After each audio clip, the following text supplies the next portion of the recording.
1 साल बीत चुका था। ढोलकपुर वापस शांत था। गांव के लोग फिर से खुशी से जीने लगे थे।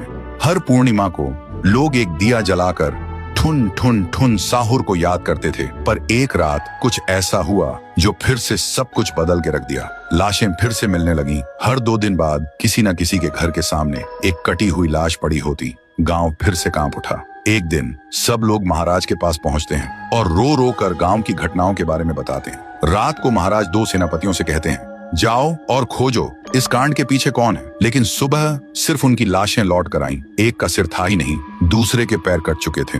महाराज समझ गए कुछ तो लौट आया है, कुछ जो सिर्फ मौत का खेल खेल रहा है। और फिर कहते हैं, अब इस जंग का सामना मुझे ही करना होगा। उसी रात महाराज चुपके से गांव में आते हैं और एक पेड़ के पीछे खुद को छुपा लेते हैं। और ठीक रात के 2:30 बजे अचानक कहीं से धुआं छा जाता है और उस धुएं के अंदर से एक आवाज आती है,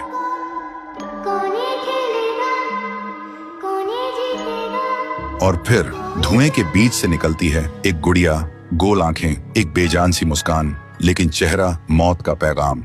वो गुड़िया एक घर के गेट तक जाती है और बच्चों जैसा एक गाना गाने लगती है। उसके गाने की आवाज सुनकर एक आदमी बाहर आता है और अगले ही पल वो गुड़िया उसका सिर चबा जाती है। वो आदमी तड़प तड़प के वहीं जमीन पर गिर जाता है। महाराज सब कुछ देखते हैं। उनकी आंखें भर जाती हैं। उन्हें समझ आ जाता है इसके सामने जाना मतलब खुद का अंत लिखना है। अगली सुबह गांव के लोग इकट्ठा होते हैं। महाराज कहते हैं, ये पिछले भूत से भी ज्यादा डरावनी है।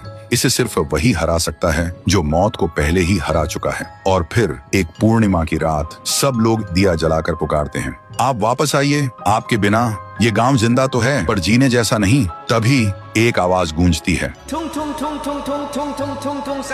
और उसी देह की आग से एक जलता हुआ पेड़ बनने लगता है और उसी पेड़ में से ठुन ठुन ठुन साहुर निकलता है। तभी फिर से वही धुआं छा जाता है और उसके साथ ही एक आवाज। सब लोग घुटनों के बल गिर जाते हैं और कांपती आवाज में बोलते हैं, हमें बचाइए, वो आ गई है। ठुन ठुन ठुन साहुर एक जोरदार जंप करता है और सीधा उस धुएं में घुस जाता है और शुरू होती है एक आखिरी जंग। ठुन ठुन ठुन साहुर और गुड़िया की। जमीन कांपने लगती है, आसमान से बिजली गिरती है और जब धुआं हटता है तो दिखाई देता है गुड़िया बिखर चुकी थी। हाथ अलग, सिर अलग, पैर अलग। और तब से गांव में फिर से एक नई सुबह हुई। महाराज मुस्कुराए, गांव वाले जीने लगे और उस दिन के बाद ठुन ठुन ठुन साहुर सिर्फ एक भूत नहीं रहा, गांव का रक्षक बन गया। लेकिन उसी रात कुछ ऐसा हुआ जो किसी को भी पता नहीं चला। गुड़िया का सिर, हाथ, पैर अपने आप जुड़ने लगे थे और फिर वो वहां से चली गई। तो दोस्तों, अगर आप देखना चाहते हैं पीहू वर्सेस गुड़िया तो इस वीडियो को 1 लाख लाइक्स तक पहुंचा दो।